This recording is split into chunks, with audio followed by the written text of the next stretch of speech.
এক মহিলা ছিল বড় আবেদা, পর্দা ছাড়া চলতো না। ওই মহিলা পণ করেছে, শপথ করেছে, আল্লাহ আমার পর্দা যে পুরুষ রক্ষা করতে পারবে আমি তাকে বিয়ে করব। একজন আল্লাহর বান্দা এসেছে, বলে আমি হেফাজত করব আপনার পর্দা, আমি বিবাহের প্রস্তাব দিচ্ছি, আমি শর্ত মেনে নিলাম। বিবাহ হলো।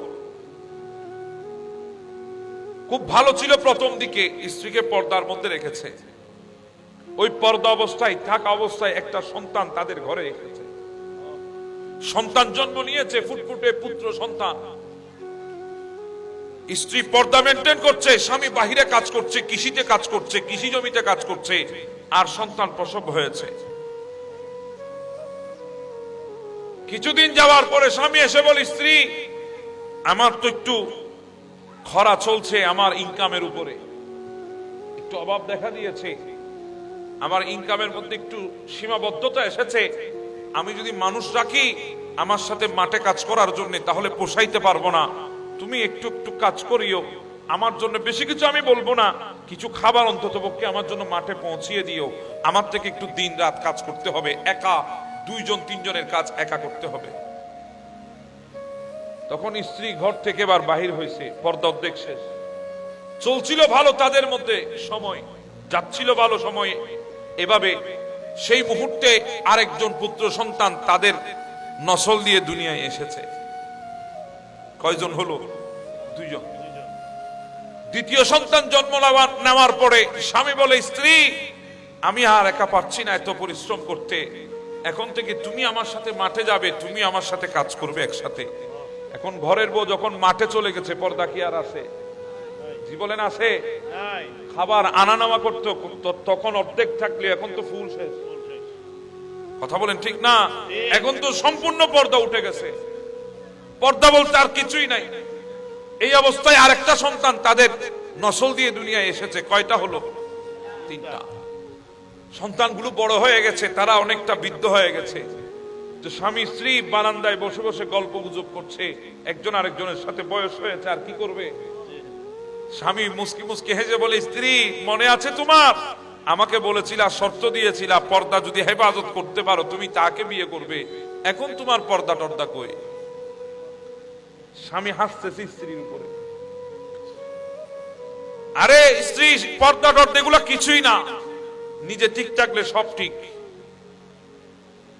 তখন স্ত্রী মুস্কি হেসে বলে, স্বামী আপনাকে প্রমাণ দিতাম নি পর্দার ফজিলত কেমন। বলে, হ্যাঁ দিলে দাও না একটু, আমিও দেখতে চাই।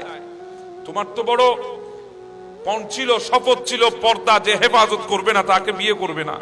এখন তো পর্দা একদম শেষ, তো পর্দা না করার ফজিলত কি, করার ফজিলত কি, আমিও তো দেখতে চাই। বলে, যান আপনি একটা কামরার মধ্যে গিয়ে লুকিয়ে যান, নিজেকে গোপন করেন কিছুক্ষণের জন্য, আমি না বলা পর্যন্ত বের হবেন না। বলে ঠিক আছে, গিয়ে লুকিয়ে আছে। স্ত্রী তখন ওই বারান্দায় বসে বসে চিৎকার করে করে কাঁদছে। তখন তার প্রথম সন্তান এসেছে। প্রথম সন্তান আসার পরে জিজ্ঞাসা করছে, মা তুমি কাঁদছো কেন? বলে, তোমার বাবা আমার উপর নির্যাতন করেছে, আমাকে মেরেছে, আঘাত করেছে, হাত তুলেছে আমার গায়ে।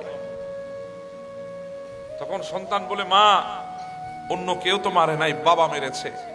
তো বাবা একটু তোমাকে শাসন করেছে, মোহাব্বত তোমাকে করে, মোহাব্বত তো তোমাকে করে, তো মোহাব্বত যেহেতু তোমাকে করে, একটু না হয় শাসন করেছে। মা মনে কষ্ট নিও না, রাগ উঠেছে বলে শাসন করেছে, রাগ যদি কমে যায় দেখবা তোমাকে সর্বপ্রথম এসে বুকে নিয়ে মোহাব্বত করবে। প্রথম সন্তানের কথা, এ কথা বলে মাকে সান্ত্বনা দিয়ে প্রথম সন্তান চলে গেছে। দ্বিতীয় সন্তান আসতেছে, মা আবার চিৎকার করে করে কাঁদে। দ্বিতীয় সন্তান এসে বলে, মা কাঁদো কেন? বলে, তোমার বাবা আমাকে মেরেছে, আমার গায়ে হাত তুলেছে, নির্যাতন করেছে। তখন দ্বিতীয় সন্তান বলছে, মা কেঁদো না, আসুক আজকে বাবা, পিঠের চামড়া রাখবো না, আজকে বাবা আসুক, আমার মায়ের গায়ে হাত, পিঠের চামড়া থাকবে না আজকে। মা তুমি একটু ধৈর্য ধারণ করে আসুক, আজকে সে অস্তিত্ব আজকে বিলীন করে দেব তা। এ কথা বলে দ্বিতীয় সন্তানও চলে গেছে। তৃতীয় সন্তান আসতেছে, মা এবার চিৎকার করে করে আবার কাঁদে। তৃতীয় সন্তান আসলো, মা কাঁদিস কেন? বলে, তোমার বাবা আমার উপর নির্যাতন করেছে, আমাকে মেরেছে, গায়ে হাত তুলেছে। তৃতীয় সন্তান বলে, মা তাড়াতাড়ি দাটা দে, কোথায় আছে বল, এক কুবে গল্লা নামাই দিব। আমার মায়ের গায়ে হাত দিয়েছে, এক কোপে কল্লা নামাই দেব। এই সমস্ত কথাগুলো শুনছে কে? জি বলেন না, বাবা। তৃতীয় সন্তানও হাতে দা নিয়ে বাবাকে পূজার জন্য বের হয়ে গেছে। এবার স্ত্রী ডাক দিয়ে বলে, স্বামী বের হয়ে আসো। স্বামী বের হয়ে আসলো, চোখে পানি স্বামীর চোখে। স্ত্রী বললে, এবার বুঝলা তুমি পর্দার ফজিলত। প্রথম সন্তান আমার পর্দা অবস্থায় দুনিয়ায় এসেছে, সে তোমারও পর্দা রেখেছে, আমারও পর্দা রেখেছে। দ্বিতীয় সন্তান আধা পর্দায় দুনিয়ায় এসেছে, আমি যখন আধা পর্দা ঘর থেকে বের করে যখন খাবার নিয়ে তোমার জন্য মাঠে যেতাম, ওই সময় আমার দ্বিতীয় সন্তান সেও অর্ধেক পর্দা তোমাকে রেখেছে, গালি দিয়ে চলে গেছে। আর তৃতীয় নম্বর সন্তান যখন এসেছে, তখন তুমি আমাকে ডাইরেক্ট বেপর্দা করে মাঠে নিয়ে গেছো। ওই সময় তৃতীয় সন্তান এসেছে, সেও আর তোমার পর্দা রাখে নাই, তোমাকে কুস্তেছে কোপানোর জন্য। স্বামী, এই হলো পর্দার ফজিলত। এবার বলেন, আপনি তো শেষ করছেন আপনার সন্তানকে, আবার আপনি বৃদ্ধ বয়সে এসে আমাদেরকে বলেন, হুজুর একটু মা বাবার হক নিয়ে আলোচনা করুন। মা বাবার হক নিয়ে আপনার সন্তান 30 বছর হয়ে গেছে, এখন আলোচনা করে কি হবে? যখন আলোচনা করার কথা ছিল তখন তো করেন নাই। স্ত্রীকে পর্দা করানোর কথা ছিল, আপনি তো সেদিন পর্দা করাইতে পারেন নাই।